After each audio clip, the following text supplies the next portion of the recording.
Hi, thank you very much, dear devotees, for having me and allow me to purify myself by saying something on this very most auspicious occasion. So,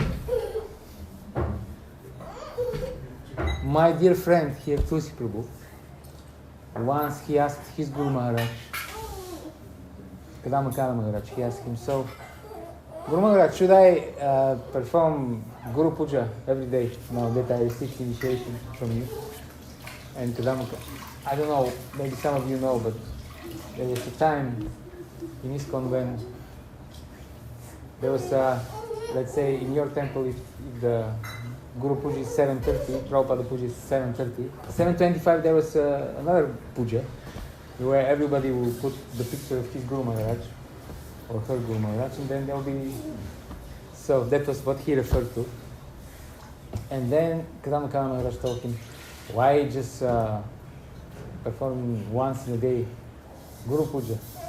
Your whole life is supposed to be dedicated to the service of your Guru Maharaj. So this very auspicious, most auspicious ceremony that we're observing today, it's, although it is very nice and it has to be done, but it's just a reminder that actually our whole life should be dedicated to service to the spiritual master.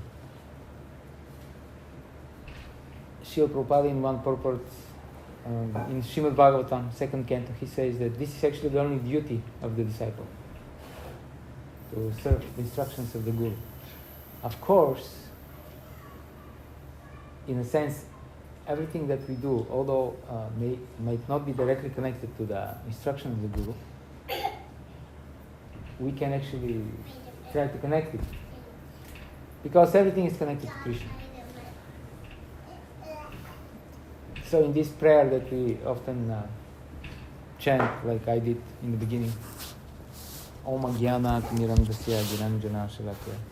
The meaning of this mantra is that we are born in the dark ignorance. So unless we are born in Vaishnava families, I see some very fortunate lucky souls here.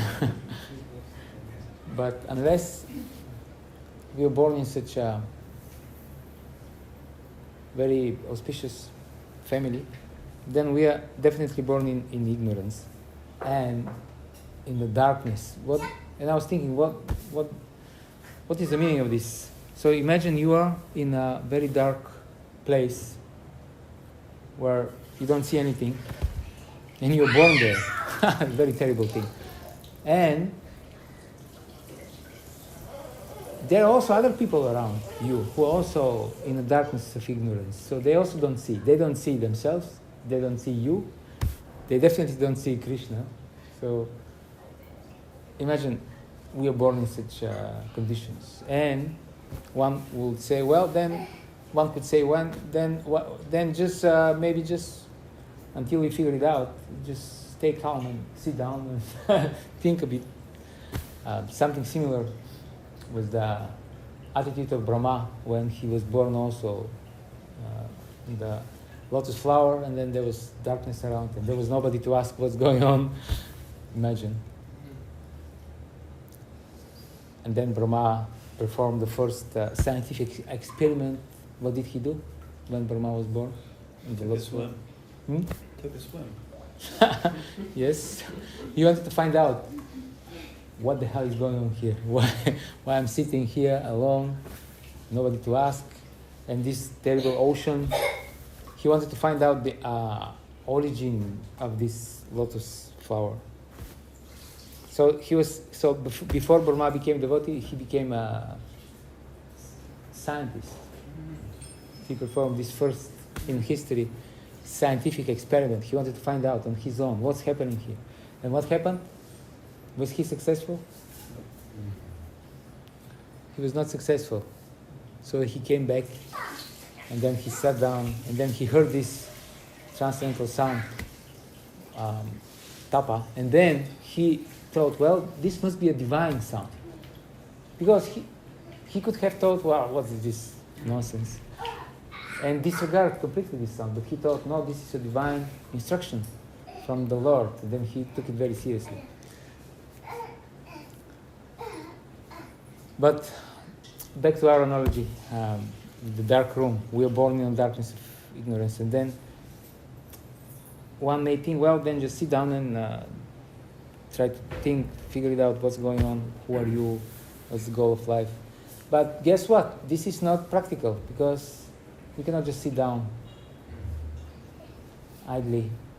Because already in Bhagavad Gita, Krishna explains, Nahi kaschit kshanamapi jatati shtatya karma krit. Kshana. Kshana is just for a moment. Nobody can sit peacefully, inactively, even for a moment. Why? Because we are helplessly pushed. We are propelled forward by who is doing this? Who is pushing us? The senses and the mind. Yes, the three gunas which influence our senses and the mind.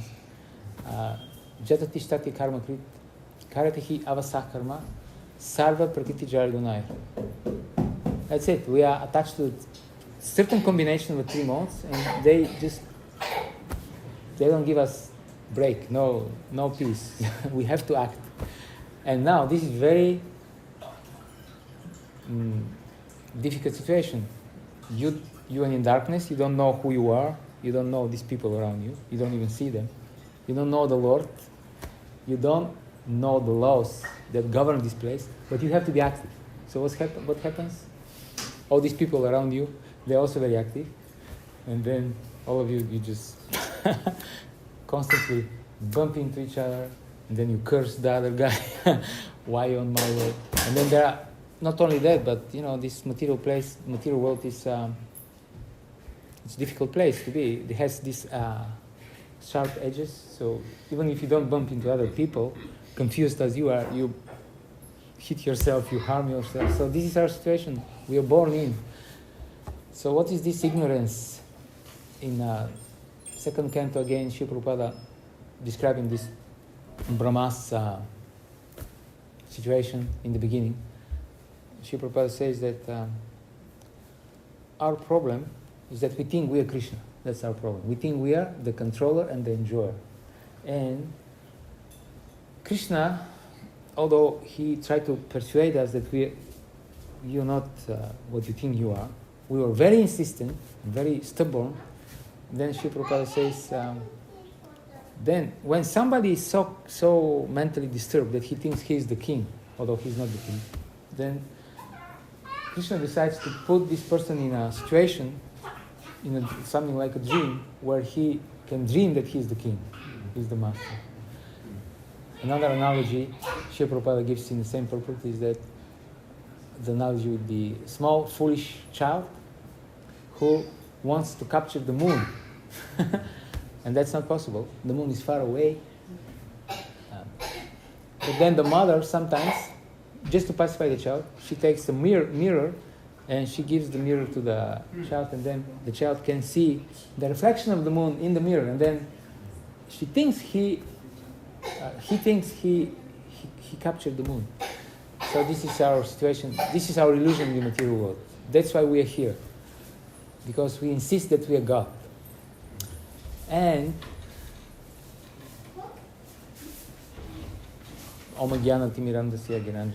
then what happens? The spiritual master, his job is to open our eyes with the torchlight of knowledge, right? That's what it says in this verse. And then we can see clearly who are we, who are all these other people, what is the environment, so we don't disturb other people, we don't harm ourselves. This is the transcendental knowledge. Therefore, the Vedas say, Tamasimam Jyotirgam, give up the darkness and accept the light, accept the benevolence, the mercy of the Lord. There is, in 11th canto, Krishna tells Sudava,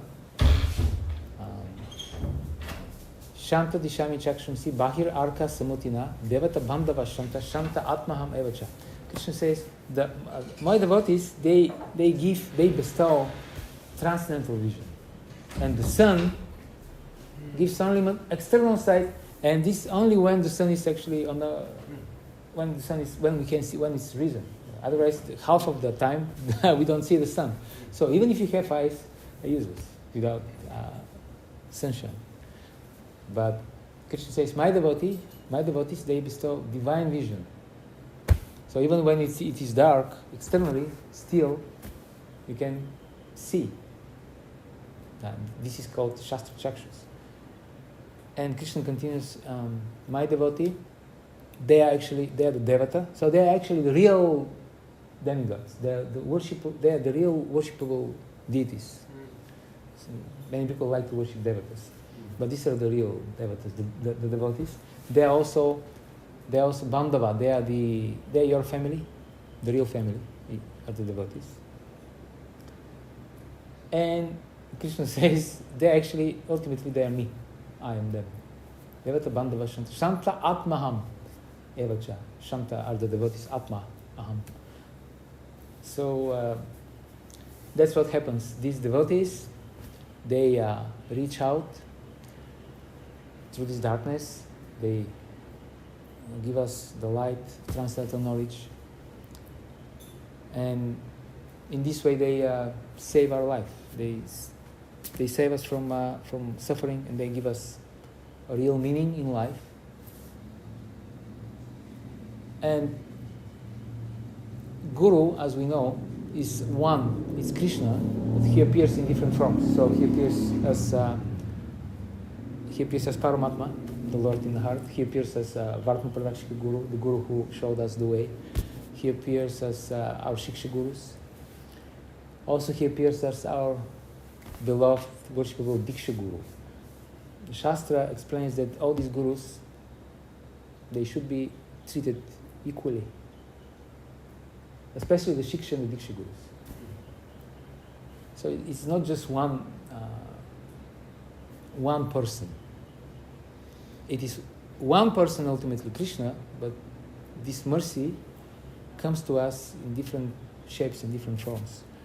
Just like we have this story from Bhagavatam, of this Brahmana who had 24 gurus. They are all gurus. The sun, the moon, the prostitute, the unmarried girl, the pigeon, so many gurus. And there it is explained in the purports by the Acharyas that one cannot actually Krishna says this, one cannot understand the reality very clearly if he has only one guru. This doesn't mean that we have to accept now another Diksha Guru. That means many Shiksha Gurus, one Diksha Guru, many Shiksha Gurus. Because in this way, we can understand many different levels of this transcendental reality. So this Guru Tattva, today we are celebrating Vyasa-puja of our spiritual master. So this is a principle, but there is also a person behind it. This is the beauty of the Vedic culture. There are very clear principles which are universal, all encompassing, but there is always a personal aspect, which is the attract, at least for personalities, the most attractive is personal relationship. So behind all this nice tattva, there is also rasa, and this is our extremely good fortune to be in contact with personality like Guru Maharaj, Devamrita Maharaj, who,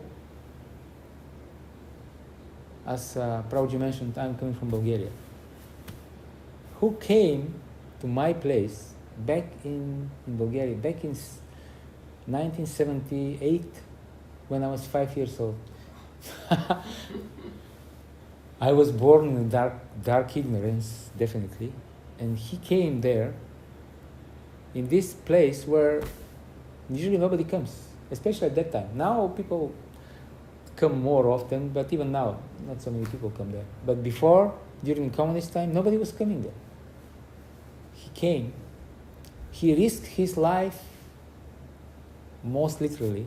He risked his health. He was caught several times while he was doing this preaching in these countries. He came there to reach out and to inspire the first devotees in my country, and because of his preaching and some other great souls like him, they were coming together with Krishna Kshetra Maharaj, some other people also. He was one of the pioneers, and he came there, and then from his preaching, the first active preachers in my country appeared, and they actually started to preach around, and then because of them, I also was fortunate enough to meet the devotees and to start to try to practice Krishna consciousness. So all this, we can quote many shlokas, we can explain the qualification of the spiritual master, Brahm Gyan, etc. But this is something also very personal, because this personality, not somebody else from Bhagavatam, not even Prabhupada, but he came to Bulgaria, to my place. And he picked me up from the terrible darkness of ignorance.